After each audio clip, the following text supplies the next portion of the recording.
As you can see, your boy EC22 is back for another podcast, yo. This is the Fat Weather Fan channel. And y'all, listen, I got something special for you guys right there, right? I got something special for you guys. But I'm not going to spoil it right now. Let's just go ahead and dive on into it.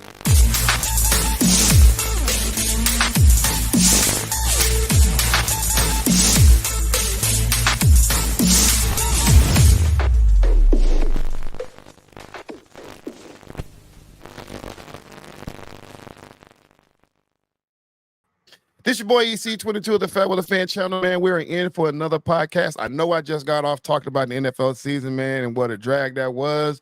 But hopefully this video and this podcast is going to be something more inspiring for you guys and gals out there. Listen, man, introduce yourself. Andrew Taylor, man, USA a team, a high jumper. Andrew, introduce yourself to the people out there, man. How everybody doing? My name is Andrew Taylor. I'm a student athlete here at High Point University on the men's track and field team. I currently compete in men's high jump, and yeah. 7'2" high jumper, man. 7'2", that's kind of high. That's higher than what I can jump, and I'm 6'4". I get you by 7 inches. My back in the day, I don't know. I used to be a jumper back in the day playing basketball, but not no more. Hey, you guys, listen, yo. Me and Otto, we've been knowing each other for what? I've been in TI for 23 years. How long I've been knowing Otto all this time? Yeah, for that long, man, over 20 years, man. And we've had some battles on the basketball court, but man, you know, I didn't like that guy first because he used to play hard defense on me, man. I didn't like that guy. It was before I got bigger. I was a little bitty dude. He used to put the little chicken wing in me, y'all. This Otto got the little over the head backboard shot, man. He was one of the most. He was what we call a TI legend back in the day, man. Out there hooping with us, man. But man, over the years, the bank is open. that bank is open. Over the years, we've kind of we've developed a real cool relationship, man. And then Otto has been sharing a lot of what he do. You know, I first got intrigued by Otto when I met him in the gym with his daughters and stuff, and how he was dealing with them and getting them prepared for the next level. And then now he's as he transitioning and getting to more athletes, different athletes other than his daughters. And he was talking to me about Andrew and his journey to the Olympic trials this past summer, man. It's been one for the ages, but we've been trying to do this podcast for a minute, but we finally got here, and you know, we're gonna try to keep it going. This is Andrew's journey. This is his journey, and whatever leads him, it leads him. Now, this is all about his journey. It's all about him. We just want you guys to follow along with us as we continue to move forward with his journey. Otto, actually, I'm gonna ask Andrew the first question. What made you pursue your career or this sport, high jumping? You know, how tall are you? How tall are you? I'm 6'6". 6'6". Yes, sir. Wow. Is that normal height for high jumpers? It's about, but I feel like I'm kind of like over it, like the average height. But lately, it's been some guys that's taller than me. Like my guy at Arkansas, his name's Kason O'Reilly. He's about 6'9", 6'8". 6'9". Do you play ball too? Basketball? At my old school, I played at Willing University. I played for 3 years. I was a 3-year starter. So yeah. Okay.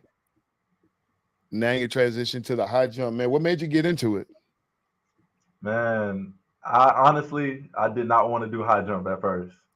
And you're about to hear about it. Coach Otto, we were at a banquet one day, and we were just doing like an award ceremony for the team and everything. And I got announced as a field athlete of the year for the men's team. I went up there, I got my award, and then I just felt somebody staring at me. And it's Coach Otto. You know when you feel somebody staring at you. And I felt right. And so after we got done with the banquet and everything, he came up to my mom and he was like, I think this kid has a future in the high jump. You know, he's jumping 6'4" as a freshman without an actual coach that knows like everything about the high jump. So yeah, I say Coach Otto. And then once I got to college, they asked me to come out too in high jump.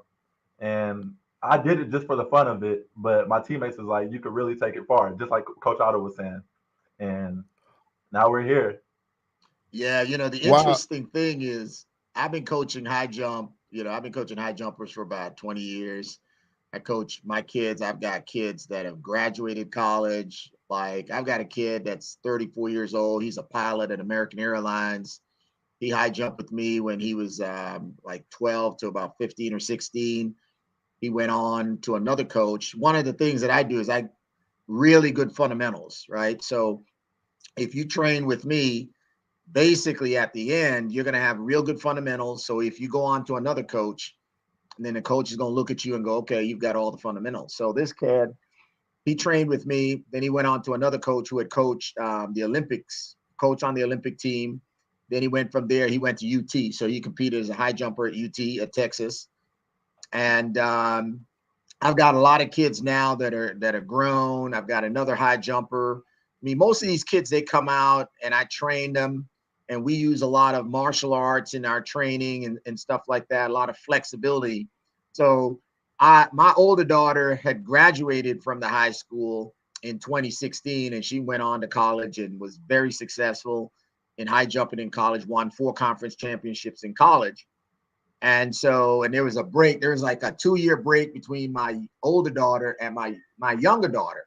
So now my younger Right. daughter was there, and she was a freshman, and she was now basically, we were at the banquet, and she was getting an award as, I think she was like freshman female athlete of the year. And then I heard, they said Andrew Taylor. I didn't know this kid was. And then when they said he had jumped 6'4", I was like, what? 6'4"? So I went up to his mom and I'm like, hey, listen, I'm the high jump guru. I'm the high jump king. He needs to be Yeah. training with me. She wasn't trying to hear it. Right. She He was was. not trying to hear it. Because the main thing is I play football and basketball too. So I was just focused on those 2 sports right there. And I wasn't worried about high jump. Like I said, we had to do it because all the football players had to do it. They either had to do track or they had to do powerlifting. And I chose track. And I was just naturally Wow. athletic. I ended up doing high jump. Wow. Coach, Yeah, this guy. I know No, you've been Andrew, coaching with he your can jump daughters. out the gym. He can jump out the I, gym. I mean, his I vertical, mean, his vertical is about 45, somewhere between 45 and 50 inches. We were working on a deal where we're going to try to showcase a guy that can high jump 7 feet and dunk from the free throw line. That's the thing. That's what we want. We want to be able to show that, be able to like have a dunk contest in the middle of a basketball game, where like halftime or something like that, where we bring out the high jump mat, have him jump 7 feet, and then dunk from the free throw line. I think we do that. The roof, they're going to blow the roof off on that when people see that.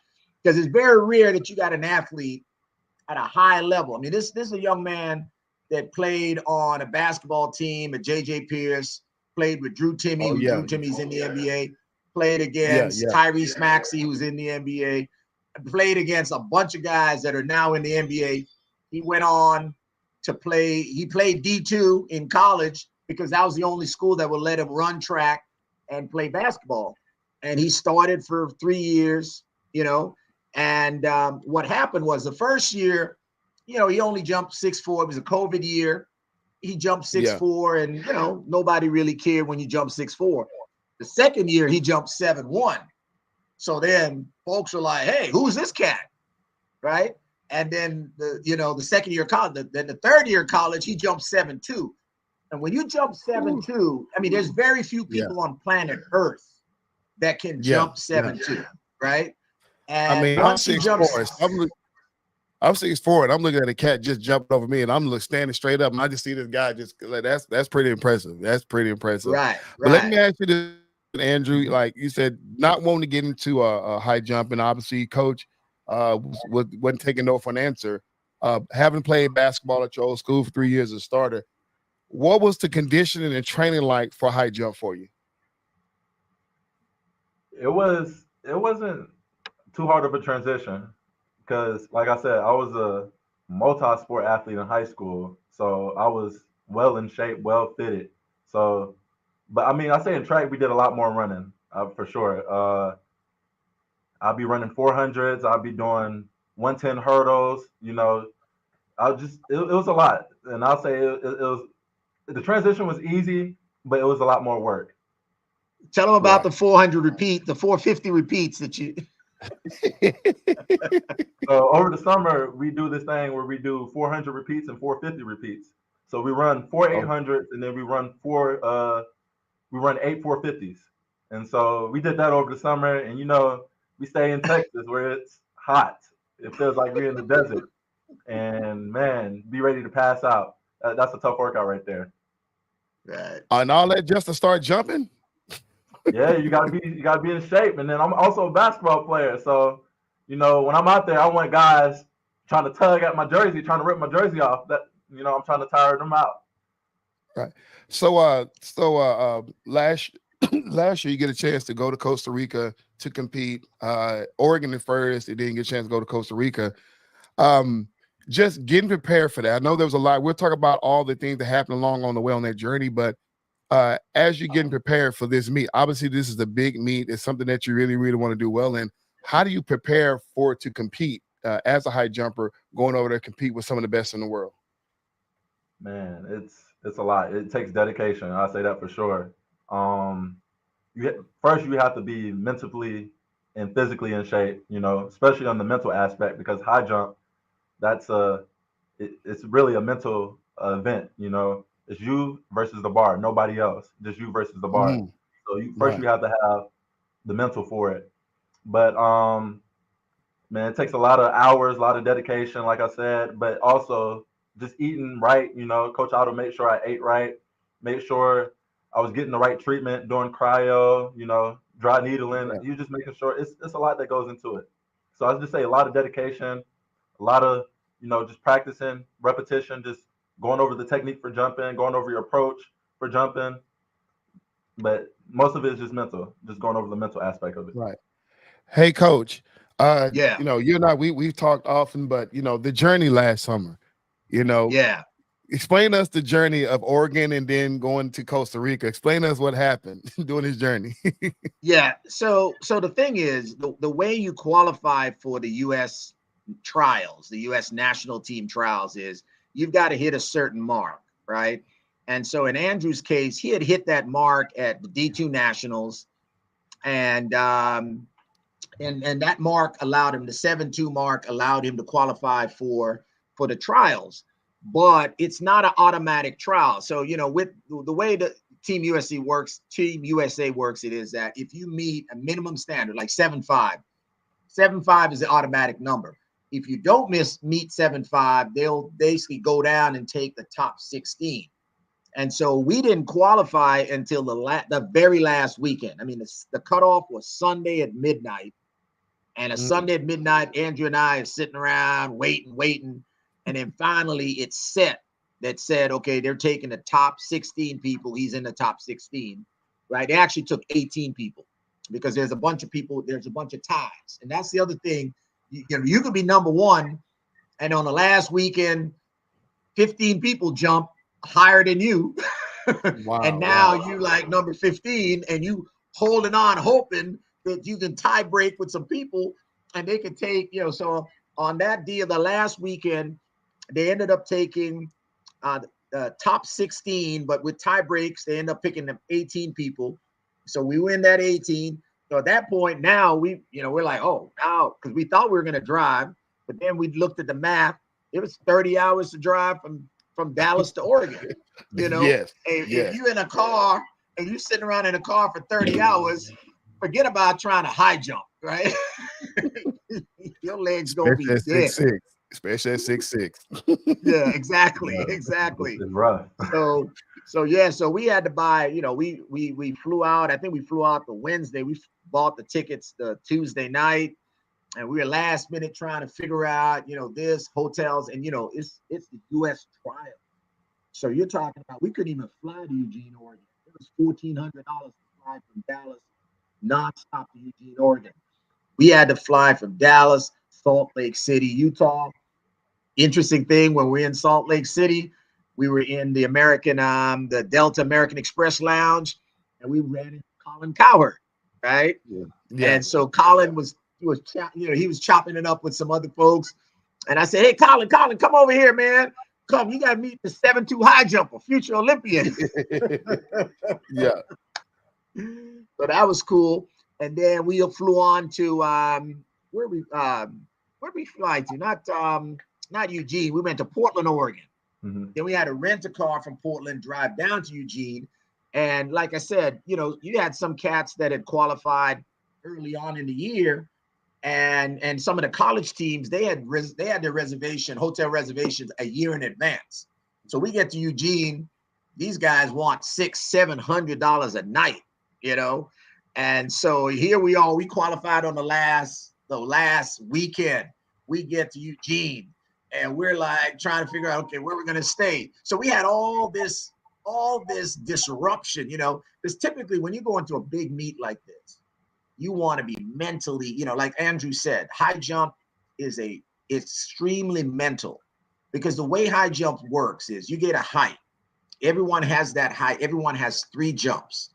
And then when you clear the height, then you go to the next height and it starts over again.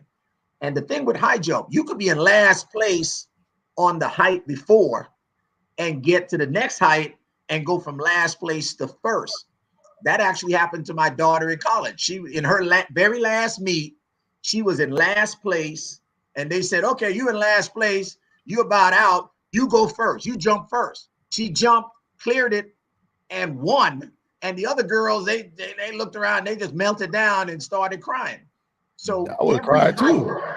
Yeah, every height you get to, because you could be number one thinking, yeah, I'm number one. And then we go to the next height, and next thing you know, you don't make it, and you go from first to last. Right. And depending on how many people is jumping that last jump, if you have 5 people jumping the last jump, and you're number one, and you don't clear, and everybody else clears, you literally go from first to fifth, which means you don't even get a high five. You don't even get a chicken wing. Wow, that's crazy. But Andrew, how did you feel about competing in Oregon last summer? Man, it was great. I got to meet some really high level athletes, such as like Sha'Carri Richardson, Javon Harrison. Oh, that's cool. That's Grant, cool. Grant Holloway. Sydney McLaughlin. Like it was Anna Hall. I can go on and on. It was some great high level athletes for the sport of track and field, and man, it was just great. It was a great experience just meeting all those people, seeing all the coaches, and see, I wasn't that educated on the track side because I was in basketball and football. And I wasn't really interested in track, so it was new for me. I'll say that for sure. It was new for me just to see like how big track and field is, at a high level. Right. And so man, let me give being in Eugene is that's like being at the Super Bowl, especially when you're like trying to compete for trials, and then they had worlds there, and then the amount of support that the community showed for track and field there was just awesome. It was just like, wow, like where have I been, Right. Yeah, just to give you some perspective, Andrew is a guy that even though he ran track, he was limited to high jump primarily. And I've got kids that are 8, 9 years old that start with me, and they go to summer. They run summer track, so they go to Junior Olympics, they go to AAU. Andrew is an accomplished 7'2" high jumper, never ran summer track. Okay. And because he was always in AAU basketball during the summertime, and 7-on-7 for football, and it's real. Yeah, so here his first summer track meet is U.S. Track and Field trials. Okay, that was incredible. That was a good lesson right there, man. Because like I said, I wasn't that educated on it. I didn't even want to go, but then people like Coach Otto, and then my teammates and my coaches at my old school, they were like, "Oh, you have to go. You know like how great of an athlete you are. You don't understand your potential in this event, in this sport." So I'm finally understanding everything now. How was it in Costa Rica? Oh, Costa Rica was fabulous. I got to team up with some of the greatest athletes or some of the top athletes in the NCAA, and they're currently in the NCAA right now. So that was great. I made some new friends. I got to get coached by some great coaches that's also coaching in NCAA. So I mean, that was a great experience, and it was great. It was my first time out the country. Uh, I got to experience how it is in a different country, especially in the Right, part we were. Experience the right, culture. It was really great. And then to jump against, some different countries and see their culture as well, that was right. eye opening for me as well. Now I gotta ask you this question. I mean, being in Oregon is one thing, right? You in Oregon, okay, we know Oregon, right? But then you leave Oregon and going to Costa Rica. Now I get it. This your first, time in this doing a track and field, and it's with the biggest, the highest level there is, right? But you're in Oregon. It's easy to stay focused in Oregon, right? But you go to Costa Rica, that's a whole different. As a young man, see, I'm married. I don't have those problems, right? But I mean, as a young man, how do you stay focused in Costa Rica? Man, I just think about, oh, why I'm here, and the reason why I'm here is to take care of business. I want to. I think about my goals, and I think about where I want to be in the future. So that's all I think about to just help me get refocused. And then Did you at somebody least like go? Coach Otto on your back 24/7, Oh, along with your parents. Man, I'm not trying to go through hell with all that. You know what I mean? same Yeah, question, so Coach. so the Hold on, thing Otto. is, Let me ask you this uh, question: how did you stay focused in Costa Rica? You're not gonna get away with this one.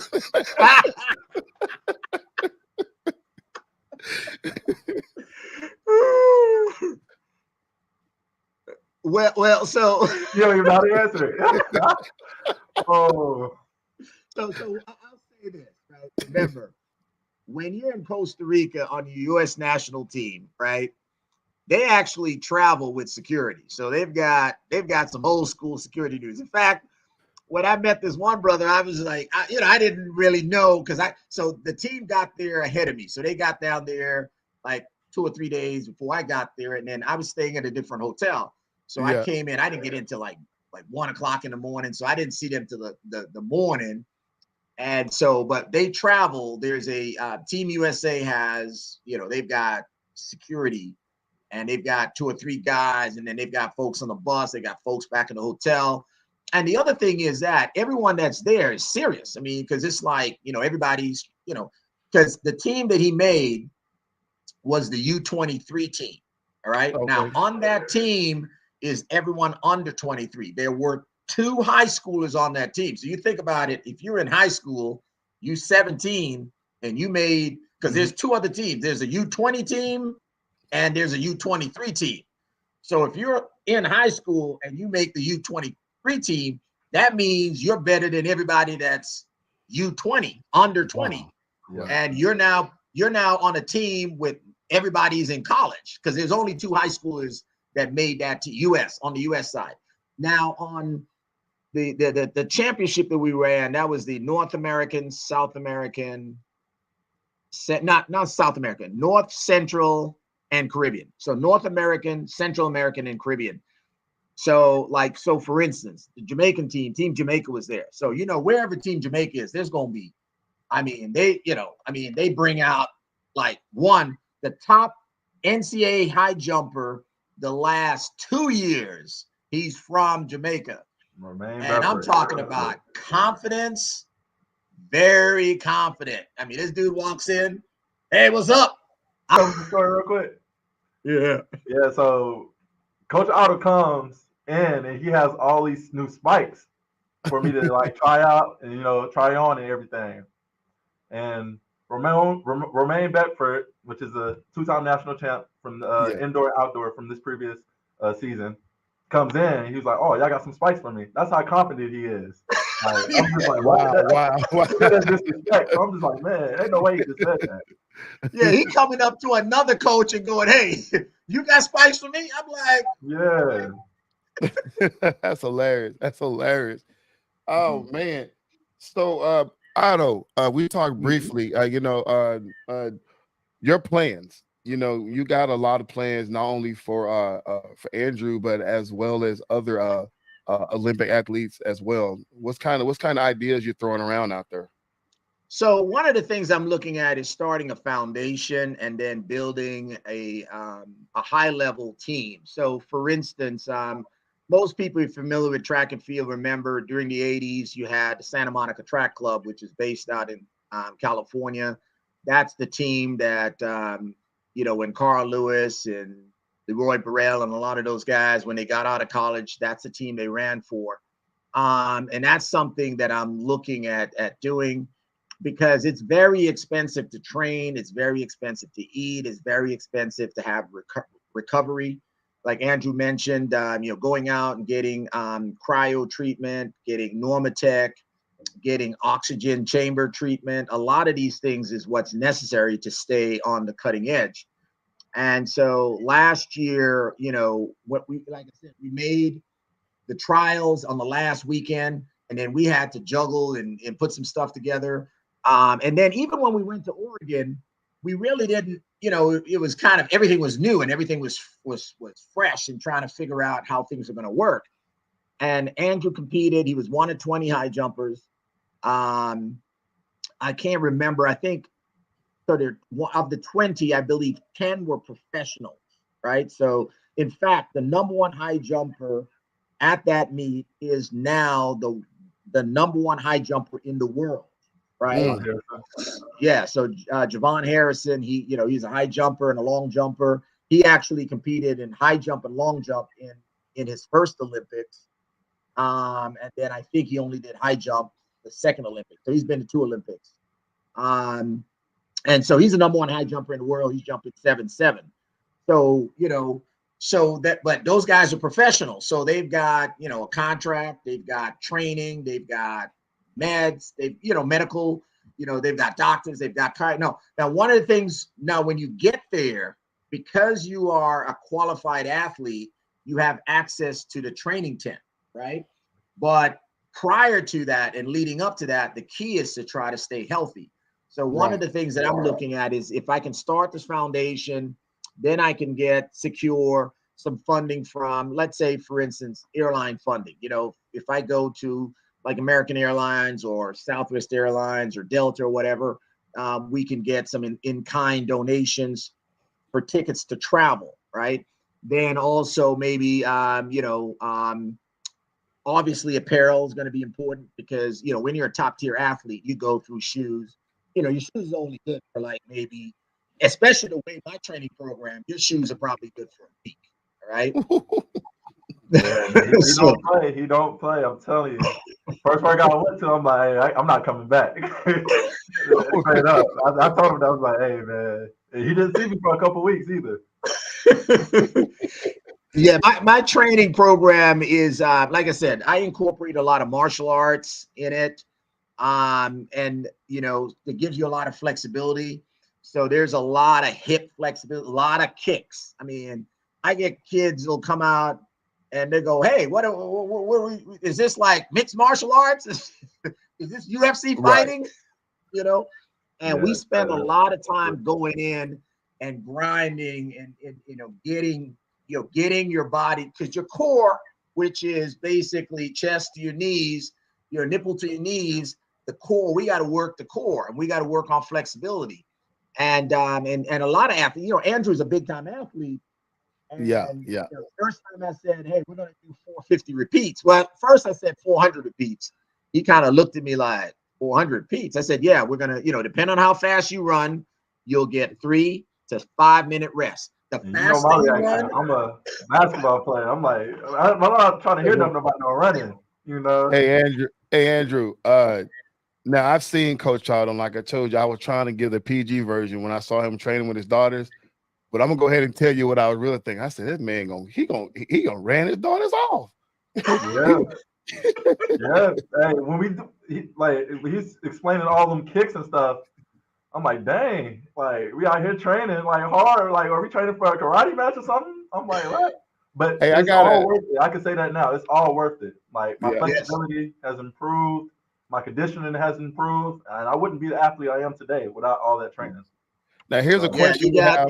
One of our guys, somebody's gonna ask them this question real quick, and it says, how's the interaction with other competitors out there, and do they try to get at you by trash talking and stuff like that? Is that part of it? Most definitely. You got some guys that are just like quiet. One of them's Dontavius Hill. When he's locked in, he's locked in. But we're at trials. We got Javon Harrison and Vernon Turner. Them two guys was just cracking jokes left and right, getting in people's heads, throwing them off their game.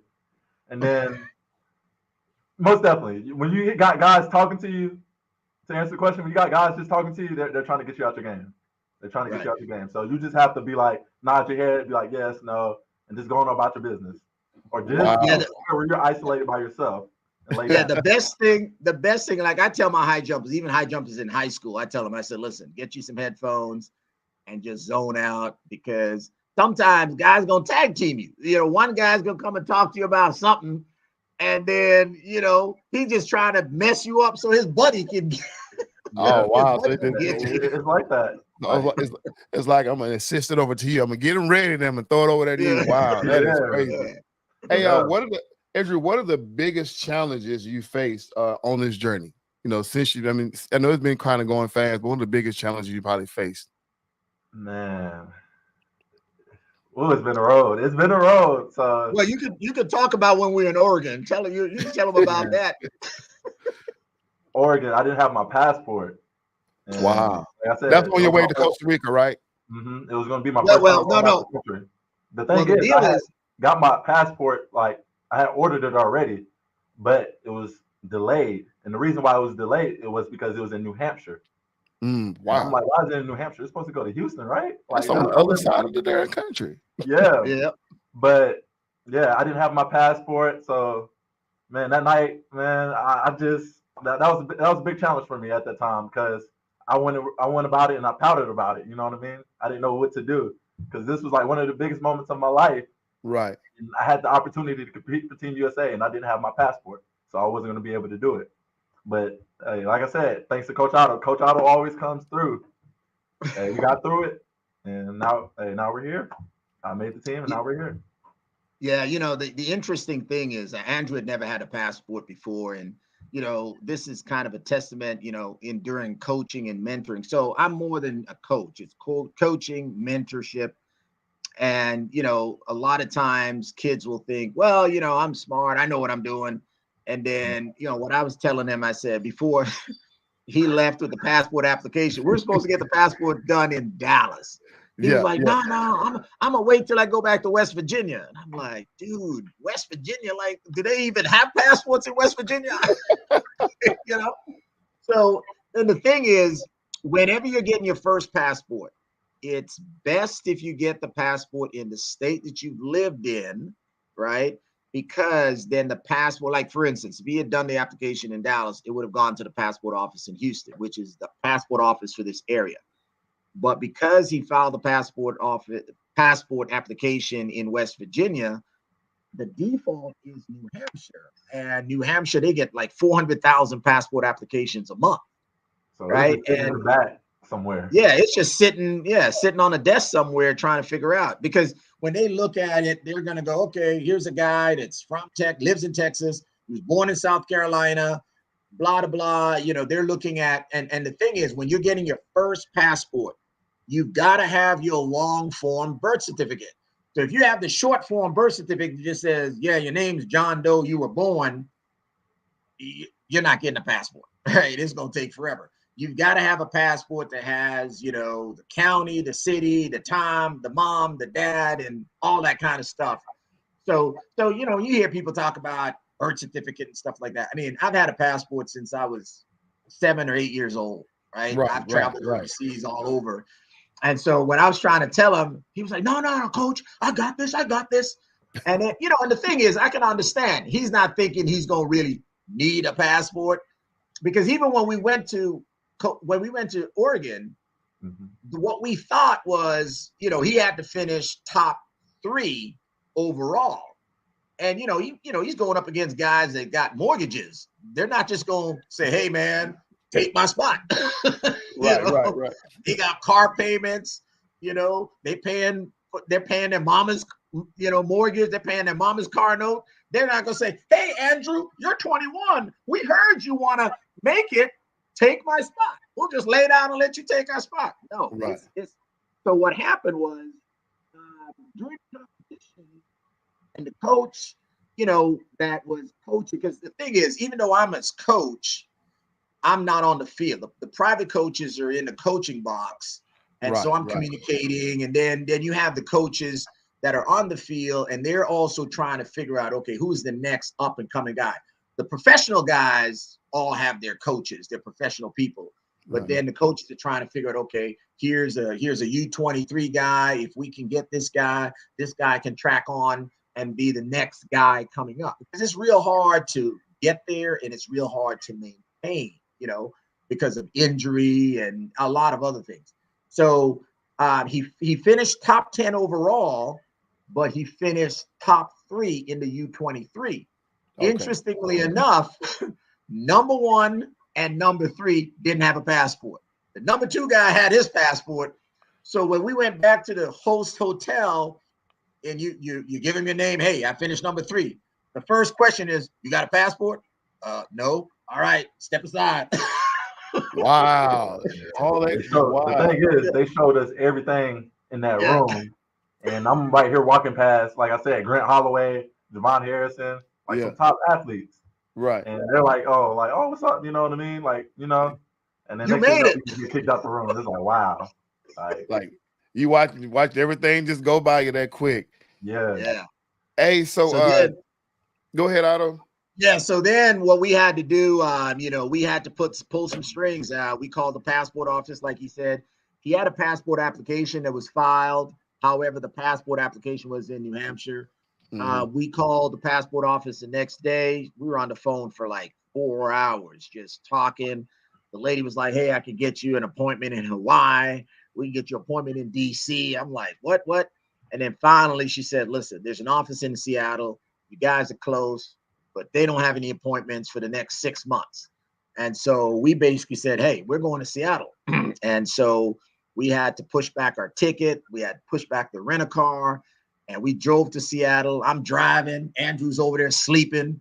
I'm driving, drinking coffee, eating ice to stay awake. He's over there. I try to stay awake, man. It was just, I don't know. I try to show my long weekend. Thank you, Coach. I appreciate you, Coach. Yeah. Yeah. And then so we get to Seattle, and we're totally clueless because we locked into track and field. We get to Seattle. I'm driving. We checked in hotels. We checked hotels at first. They were like $600 a night. So I was like, okay, when I get to Seattle, we'll find something. I get to Seattle, I'm looking 700, 800. Because I went to where the passport office. I said, okay, we're gonna go to the passport office 7:00 in the morning. All right. So I'm looking for hotels next to the passport office, which is downtown Seattle. 700, 900. I'm like, what the heck is going on? I go into a hotel. Yes. I'm like, yo, man, what's going on? He says, man, where you guys from, man? I said, we're Dallas. He goes, don't you guys follow sports? I said, yeah, I got a future Olympian in the car. He goes, it's the All-Star game. Oh, I was like, yeah. All-Star weekend. So All-Star game was the next day. We went to the embassy suites. I'm like, well, I'm diamond. I'm going. The guy goes, hey, man, we got one room. I said, okay, great. He said, it's the presidential suite. We want $2,800. I was like, 2,800 what? Russian rubles? Wow. So, man, he hooked us up a little bit, and then we were able to have a little spot to rest our head, take a shower the next morning, got some breakfast, went over to the passport office. We walked in, the security guy was like, we're like, hey, he goes, hey, man, we ain't got nothing to do with all that. Right. For security. If you got to explain something, you got to wait till they come down. Yeah, he's like, no appointment, got to go. No appointment, And so, man, we're blessed, man. God was looking down. Yeah, absolutely. And, so the supervisor came down. We told him, he said, listen, we've got this man right here. He qualified for the national team. We've got to have a passport by the end of the day or no dice. Because that's the whole thing. Right. If he didn't have the passport, everything depends on the passport. Right. Once he got the passport, then that's when we started getting the emails. Welcome to Team USA. You got to set up your bank account. You got to do this. You got to do that. So there's a whole bunch of administrative things that worked out, came back home, There was a whole box, suitcase full Wow. of USA stuff. And I'm just like, wow. Yes. Team USA gear. And then, then at that point, Team USA picks up his travel. So going back to the foundation, there are things that I've got to do. So like, for instance, training, there's certain meets. So like, here's the other thing. He's competing at college, and some of the college meets are B-level meets, right? There might be a higher level meet that we might want to go to, because when you go to those meets, you get more points, and points affect your ranking, and your ranking affects your qualification. And so those are some of the things that we're that we're now seeing, that we probably need to be more strategic. And instead of instead of having like fundraisers, I mean, it's good to have fundraisers around family and friends and so forth, but really we're at the point where when you're preparing for international travel, international training, and then transitioning to become a professional athlete, we've got to now start talking to organizations that can really help. For instance, we've got trials coming up in June this year. Now, the good thing is Andrew's already on the team, so he's already gotten his email. I got my email as the coach. Hey, listen, you got to prepare, all that stuff. So there's things that we've got to do. And it's like, it takes time, and it also takes money. And then the thing is, if he makes the team, now we got to turn around and we've got to travel to France, right? You're talking about traveling to France. You're talking about, at the Olympics time, and, the one good thing now is that,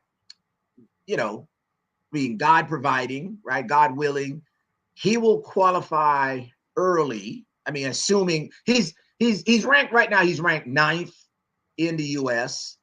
On the world side, he's ranked 138 in the world, and then drawing up to the US. So from the college standpoint, he's ranked 9th, but some of those collegians are not Americans, right? So like the number one high jumper right now is the gentleman from Jamaica, right? And so what happens is, from an indoor, he's on the indoor season right now. He's currently ranked 9th.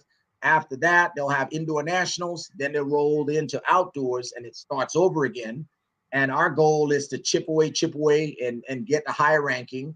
And if, once we have that ranking, let's say if we're like 9th, we maintain 9th or top 10, right? Then we know that he's going to go to trials. So then we have to prepare for that. We've got to make sure that we've got accommodations. What I'd like to do is I'd like to basically lease a house and bring in a chef and be able to have like a chiropractor, a masseuse, massage, pretty much everyone. I'd like to take a team. Now, Team USA will have a tent, a medical tent, where they've got psychologists, they've got pretty much everything. I mean, anything. But it's kind of good because they're only available during the competition, like I think 7 a.m. till like maybe 8 p.m. So if you have a situation, yeah. So basically it's, and the professional people, because you will see like the top tier professional people, they have their people that's with them, that flies with them, right? Right. And in order to get to that level, that's kind of, because you think about it, the Olympics, sometimes it's a once in a lifetime opportunity, right? So, you have a short window. So, when you hear people say, this guy went to 3 Olympics, 4 Olympics, you're like going, 4 Olympics? That means you've got to be, and in high jump, we only get 2 spots, right? Now we might get an extra spot this year because the number 1 high jumper in the world is an American, but you're only getting 3. This is not like sprints where, you get a couple of guys, because you can go individual, then you could be on a relay team. High jump is like, because if all you do is high jump, you gotta like, Right. Let me ask Andrew this question right here. So Andrew, getting ready to prepare, you said trying to qualify early. What's that look like for you right now? Because I know you're in school and stuff like that, and you probably got a lot of stuff going on right now. How do you prepare? Because what is this, June, Otto? It's coming June? Yeah, so June 20th, I believe, is the trials, and then the Olympics is July 15th or something like that. So what are you doing right now to prepare for that, Andrew? And so right now I'm in indoor season with the school. So I mean, a lot of my training's coming from prepping for my indoor season and like just training for my indoor season. So a lot of that training comes right now through that. But Right. hey, it's just a process. So every meet I'm trying to uh, climb higher and raise the bar at every meet. So so far I just jumped 218. My goal, I want to jump 228, 227 by the end of the indoor season. And I feel like I'm on a good path to do that. There's three meets left for us, and I feel like if I could do that, and I should be good. You know, just stay consistent, enjoy the process, and just continue to have progress. Hey, Yeah. I got So one. Hold on. I got a fellow podcast owner, Louis Mefford. He has a radio show, Faith Talk Radio. And Louis, if you're just joining us, Louis, this is Andrew Taylor and Coach Keith Otto. Andrew Taylor is on the USA team, trying to compete. He made the national team, right? Yeah, Now Team he's USA trying. U23 team.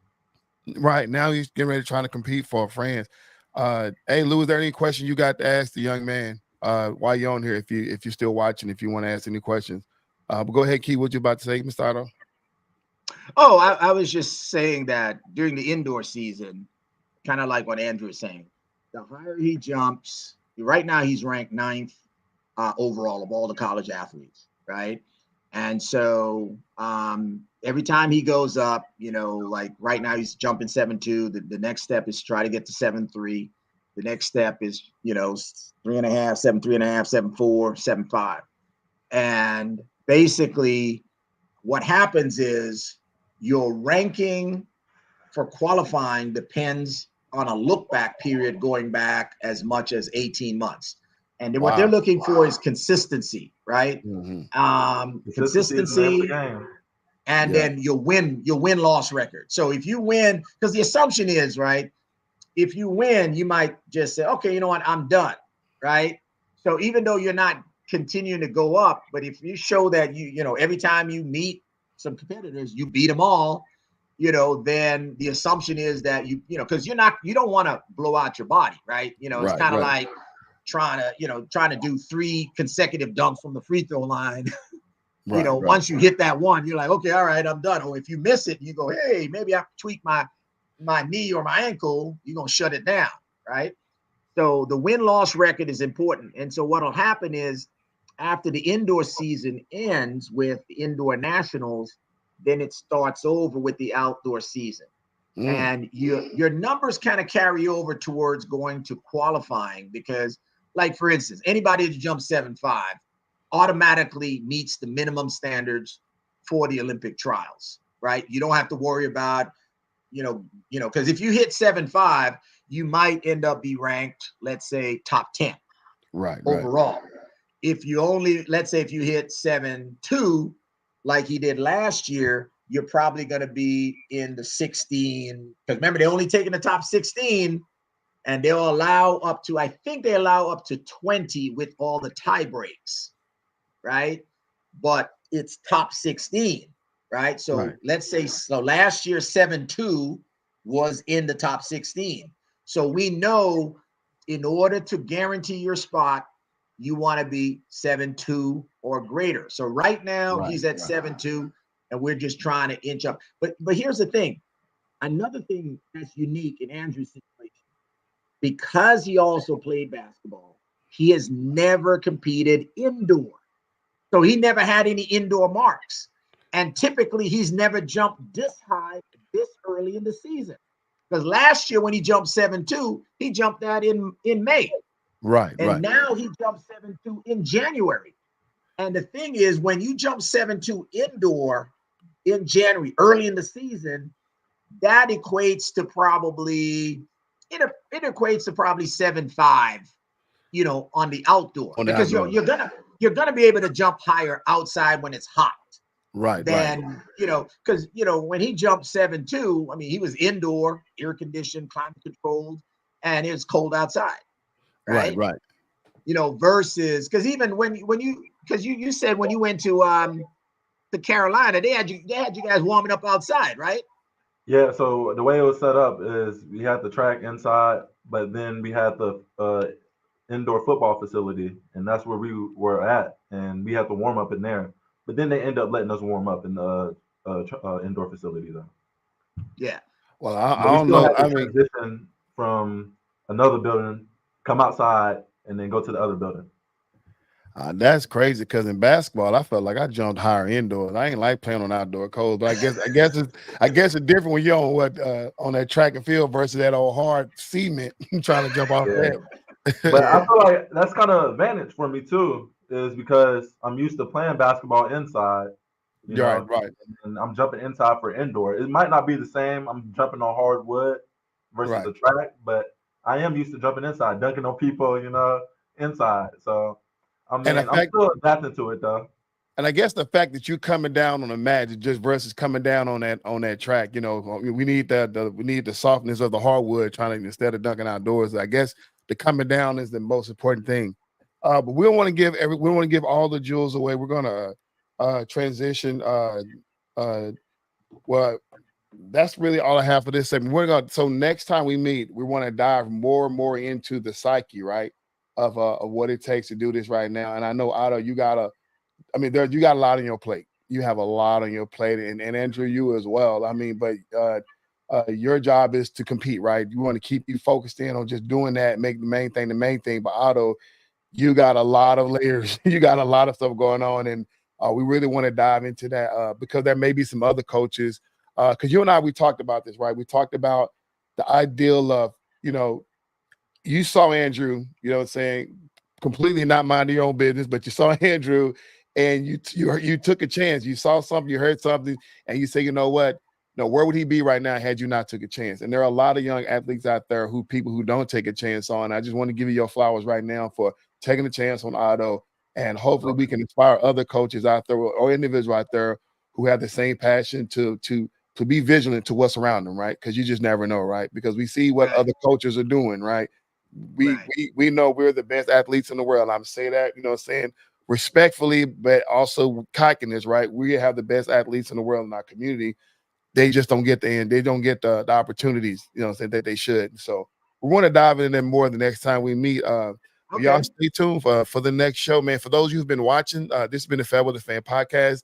The name of this particular podcast is How High, brought to you by the Foul Weather Fan. We're going to take a journey with Andrew Taylor and his, wherever the journey takes him. We're excited and want to see what Coach Otto has going on. But thank you guys for tuning in. Are there any last words you got for us, Coach? Uh, You just got to believe, right? You got to believe, and you got to be present to win, right? A lot of kids will say, "Hey, I don't think I have it." I mean, I just met a young man who qualified for nationals last year, and he said he was hurt and he didn't travel. And sometimes, even if you can't compete, if you show up to the event, you meet people, you talk to people, you'll get people that can basically interact with you and make a difference in your life. And that's one of the things that I'm trying to do. I mean, someone helped me in the past and I was a great athlete, but at the end of the end of the day, I looked back and I didn't attain the level that I had hoped for. Mm. And so one of the big things I tell these student athletes, is you can't give up. You've got to believe. And I inspire, all these young people because as you know, Eric, you played ball, right? You look Yeah. back when you get to like 24, 25, you look back and you're like, man, if I knew half of the stuff I knew when I was in high school, I would have been all world. Yeah, you yeah, know? yeah. I definitely was a late bloomer on my end. I was definitely was a late bloomer. My brother, to me, was probably the best basketball player I've ever seen. And like I said, he was too busy beating me versus teaching me. He wanted to just get Right. that get another L in his basket. Hey, Andrew, what you have? What are your final words for the people out there? First, I'd just like to thank you for letting us come on this podcast. Most definitely, no, But no, for the anytime. viewers and everybody else watching, I just have to say, just stay consistent, stay hungry, have that grit, and I mean, you have to have a foundation for everything you do. You have to have a strategy behind it. So Absolutely. just know why you're doing it, and hey, just keep going, keep God first. All right, man. Keep Yeah. God first. I like that. Stay consistent, stay hungry. Hey, y'all, I'll send you guys out the details the next time we jump on, man. But the people out there watching, you want to watch this journey. You want to watch this journey, wherever it takes, Andrew, man. So y'all stay tuned and stay consistent with this podcast. We're going to keep it going. This your boy EC22 of the Fat Weather Fan Channel, and we are out.